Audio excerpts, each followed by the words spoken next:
Right, everybody, Marvel is hot shit right now. Has anyone got any ideas? They put like all of the characters together in like one place at the same time in one film. But we build up all of their story first, right? Why waste time? Good point. What else? What about really obscure and unknown superheroes that no one's ever heard of? Who's left? Blue Beetle. Perfect. Anything else? Movie references. Like what? Aquaman watching Popeye. Excellent. Now I'm watching this much better movie. Good start. Go on. They're doing something called the multiverse. Did it work? Well, it pulled in nearly 2 billion. Okay, what? And we just get loads of people from a different universe in there? No. What? Just 2. Perfect. How about time travel for no reason? Love it. A big doofus who says silly things. Do it twice. What about The Rock? The Rock. He was in Marvel? No, but it's The Rock. Very true.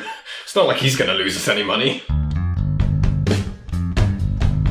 Of all of the popular DC heroes, The Flash has arguably had the hardest time when it comes to attempted big screen adaptations. The first of these actually dates all the way back to the mid-80s when Warner Brothers hired Jeff Loeb to write a screenplay based around the character. But for unknown reasons, the project was dropped and wouldn't be picked up again until 2004. During the production of Batman Begins, David Goyer was commissioned to write and direct the movie, wanting to create a film that would emulate the tone of Sam Raimi's Spider-Man movies, whilst remaining true to the Mark Waid run of the comics, and wanting Ryan Reynolds as the titular speedster. However, by February 2007, Goyer abandoned the project after he and the studio just couldn't agree on which direction to take the movie. Sean Levy was hired as Goyer's replacement later that same year, but he dropped out almost immediately to direct Night at the Museum 2 instead. Odd choice. Which sucks, but I've come to accept it. And the director's chair was then handed to David Dobkin in 2009, then to Mark Guggenheim in 2011, then to Phil Lord and Christopher Miller in 2014, then to Seth Grahame-Smith in 2015, then to Rick Famuyiwa in 2016, then the project was put on hold indefinitely after he left, then it was given to Jonathan Goldstein and John Francis Daley in 2018, then the project was delayed even further so Ezra Miller could film Fantastic Beasts 3, until finally, after an arduous 15-year game of pass the parcel, Andy Muschietti was selected as director in 2019, with the film set to be released in July 3 years later. We try not to die. Muschietti said that the film would mainly take inspiration from the Flashpoint storyline in the comics, where the Flash goes back in time to try and change events from the past, but felt that this version was more suspenseful than the source material, as it was more of an emotional experience rather than a psychological one. This is more than that. Furthermore, in June 2020, it was announced that Ben Affleck would be reprising his role as Batman. He was originally apprehensive about returning as he had recently retired from playing the character, but he agreed to come back upon finding out that his appearance would only be a short cameo.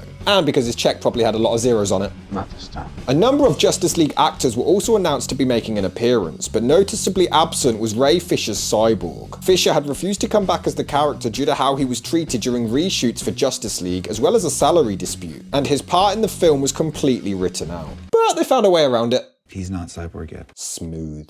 Oh shit. However, most interesting was the announcement that Michael Keaton would be returning as his iteration of Batman from the Tim Burton films 30 years prior. Keaton had previously been offered the chance to return to his most iconic role almost a year earlier, but was hesitant due to the COVID pandemic and the fact that he would have to live in London for the duration of the shoot. He was eventually convinced after he received a revised version of the script and was officially signed on in March 2021. And because his check probably had a lot of zeros on it. Remember that part. Furthermore, it was also confirmed that Michael Shannon would be coming back as General Zod, but he was also hesitant as he was upset with how Warner's had forced Zack Snyder out of the franchise, and he was also confused as to why he was being asked to return considering that his character had been killed off. I'm like, they saw Man of Steel, right? And my manager's like, yeah, they saw Man of Steel, but it's different.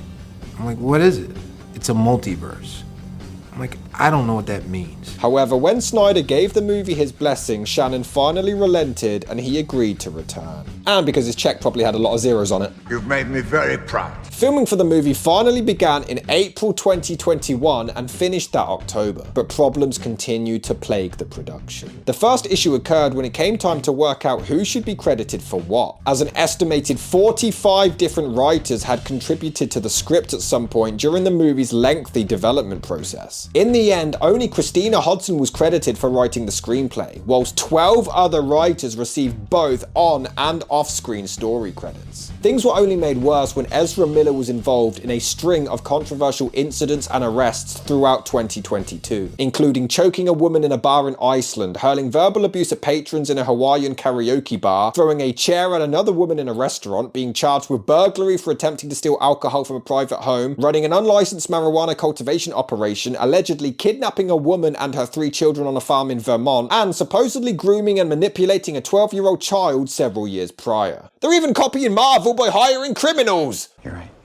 That's true. In light of the controversy, Warner Brothers was forced to consider 3 options for how to proceed. By either granting Ezra Miller an interview to explain their behaviour, allowing them to do limited press for the film so long as they agree to accept professional help and release the movie as planned, or excluding Miller from all press and recast the character in future projects should they reject professional help, or scrap the movie altogether. The latter option was considered a last resort, as the movie was so close to being finished, and the company had just shelved an already completed Batgirl movie just a few weeks prior. In the end, it was decided that the studio would release the film as planned, and Miller was forced to issue a formal apology to Warner Brothers for their behaviour. This is why Cosby got away with it for so long. I'm so happy you find this all so hilarious. So after nearly 2 decades of stops, starts, restarts, re-editing, a revolving door of directors and multiple committed felonies, a sentence I never thought I'd say in any of these reviews, The Flash was finally dumped into cinemas on June the 16th, 2023, and was an unmitigated catastrophe. The film cost somewhere between $200 and $300 million to make, and only grossed a measly $271 million back, becoming one of the biggest box office bombs in history, and losing Warner Brothers around $200 million. Jesus, between this and Dial of Destiny, it's a miracle that 2023 didn't completely destroy the movie industry. It hurts. To make things worse, reviews were extremely poor, praising the performances but heavily criticising the tone, plot, visual effects, and especially the third act. I mean, I'm still baffled that Ezra Miller even got the part to begin with. I mean, they just generally have a creepy looking face. Look at it. I want to smack it with a cistern lid. And that was before I found out what they did. Hi, sorry, is my sandwich ready? I learned my lesson on the boat last year. Stuff my sister comes out with. I mean, why can't they just speed around, make their own sandwich wicked fast, and then leave the money instead of waiting around impatiently? You're the Flash! And if you thought the Flash was annoying and unfunny before, you were right, but at least they're consistent with it. You actively eating that candy bar? Maybe you could throw it to me. No. It's the collapse of the East Wing. I understand that these events can be psychologically scarring. Made me laugh once.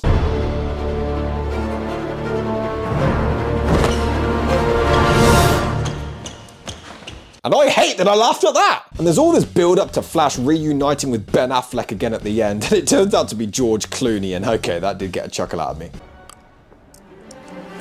And they killed it. The ending wasn't actually how they had originally intended it to be. The original ending shot for the film featured Keaton's Batman and Supergirl continuing to exist in the new timeline, having replaced Affleck's Batman and Cavill's Superman in the DCEU continuity, which was intended to set up a sequel based around the Crisis on Infinite Earth storyline in the comics, which is actually a pretty clever way of getting around a recast but maintaining continuity. However, upon learning that Cavill would return as Superman, the ending was reshot to feature both him and Gal Gadot's Wonder Woman, thereby setting up a Man of Steel sequel and a third Wonder Woman film respectively. Unfortunately, when it was announced that James Gunn would be hitting the reset button on the DCEU, this ending was also scrapped, and another had to be shot, this time featuring Clooney's Bruce Wayne. The scene was filmed literally 4 months before the movie was due to be released. As I was saying, Ezra Miller is terrible in this, and not just the comedy. Their performance is abysmal. They don't even come across as an actor or a real human being. They are terrible, and even they admit it. You don't stop talking.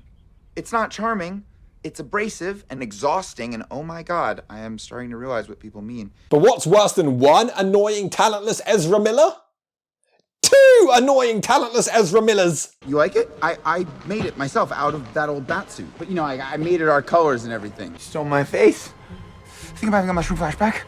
Is that a thing? How old are you? But I'll credit them for the special effects of having two of them. It does look pretty good, except we've seen this a million times before. Well, maybe one of them will be funny. No, we're not in the future. I was supposed to be back in the present, but I'm still in the past. And there's not supposed to be two of me. You and I are not supposed to be occupying the same reality at all, let alone interacting. I just can't believe I'm a superhero who time travels. No. You are not anything, which is good. You don't want to be a superhero. It's scary, and I get a bug splatter in my teeth all the time. No. The answer is no. They even make fun of the slow-mos. Oh, you guys should have seen that in slow-mo. They think they're so clever. This is a huge mess. It also turns out now that he needs food to generate his energy and speed, which is why he always eats while speeding around. None of which is funny. But they'll certainly keep trying! There's a scene where the Flash rushes around to save a bunch of babies from a falling building, including shoving one into a microwave. I wish to be deceased. But the special effects looks like something out of The Sims! On the PC! None of these little shits look remotely real. Is this a DC film or concept art of a free game on Steam? Look at it! DC brought to you by the PlayStation 1! What the hell did they spend the money on? Catering? Looks like it was produced by Nickelodeon! With a 2001 soundtrack for some reason. The long takes look like a goddamn video game, and Ben Affleck's suit looks like they got it off of Etsy. Look at him, he looks like a random dad they just found standing outside a school. I'm just glad they finally stopped ripping off other superheroes.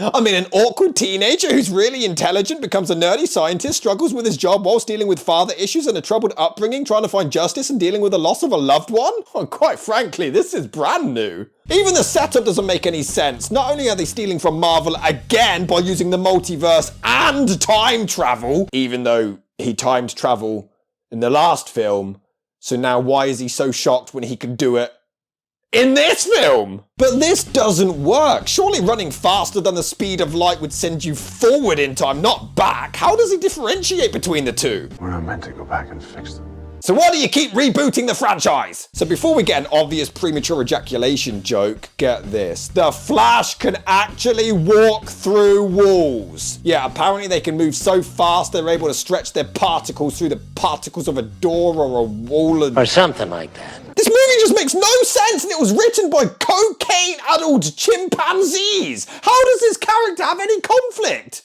He's faster than the speed of light. He can run around and freeze time. He can time travel. He can walk through walls. What can't the Flash do?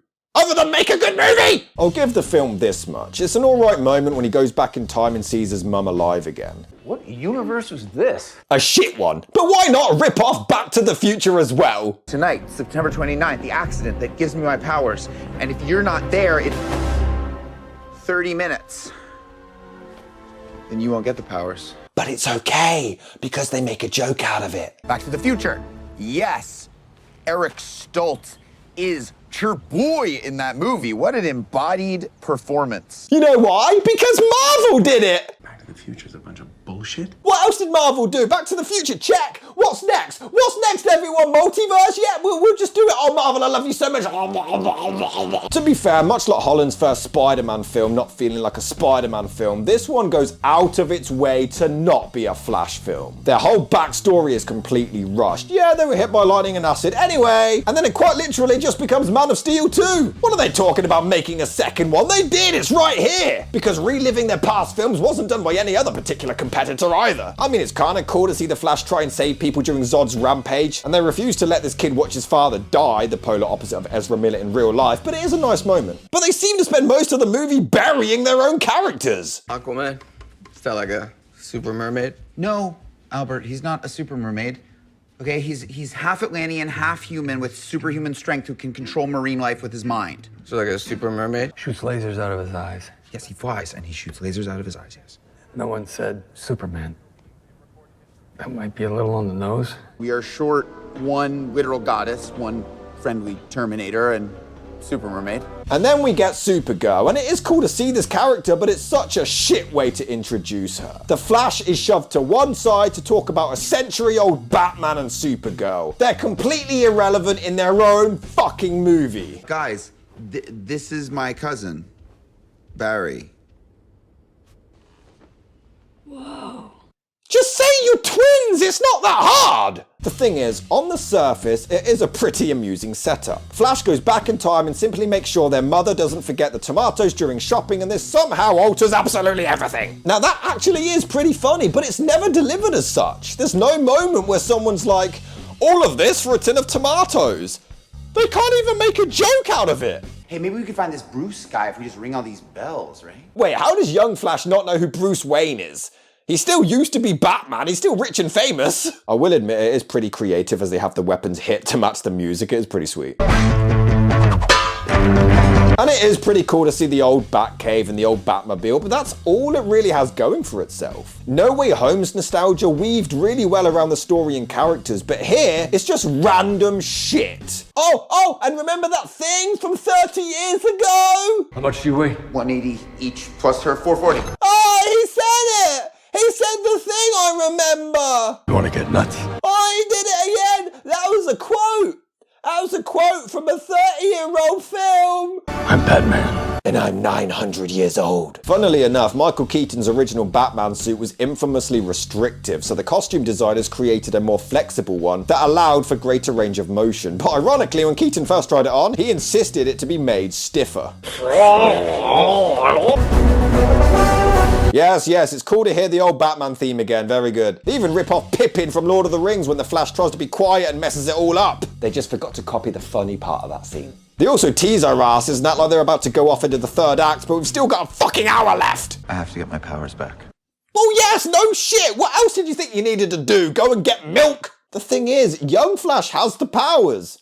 Couldn't old Flash teach young Flash how to time travel and then they go back in time to prevent them from messing up the lightning so they both have the damn powers? Wait, no, because then there'll be 4 of them. No, I'll take it back! Michael Keaton couldn't give a fuck about this movie. He doesn't give a shit. And you can really tell with this performance. The humans we came to protect? And similarly, Michael Shannon is equally as awful. All the genetic material needed to start again.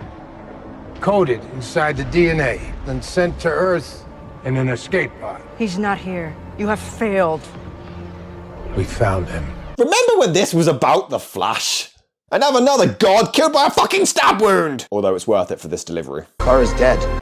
Don't think it's supposed to be funny, but it is. We then get a barrage of random cameos from Christopher Reeve's Superman, Supergirl, Nick Cage's Superman, Adam West's Batman, George Reeves' Superman. These were all created using AI, all without the permission of the actors in question or their families. And this proved to be a main point of contention with critics and fans who deemed this to be unethical and in poor taste. I just think it's shit. For the record, I think this is insane. It's not even like it's good CGI either, it's awful! They even copy the Thanos snap special effects, are you kidding me? Although if his young self is dead, he couldn't grow up and then send himself back in time. Yeah, I'm not getting into this. Perhaps some really forced dialogue as Flash visits his mother again before returning to the present. Do I know you?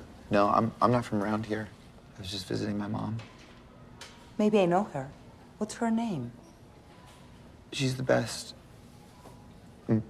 kindest person in the world. Then she hugs a complete stranger for some reason. But in a clever move, he relocates the tomatoes to the top shelf to clear his father's name, which is a really nice touch. But we never find out who killed his mum. His mum still died. Who killed her? No one knows. The movie is terrible. No, it's not as bad as Suicide Squad or Justice League. There's a laugh here or there and some brief seconds of credibility, but it's just another clunky mess. Another barrage of poor attempts at dick-sucking Marvel and trying to copy their every move. It's pathetic. 2 to go! Well, 2 to go, guys.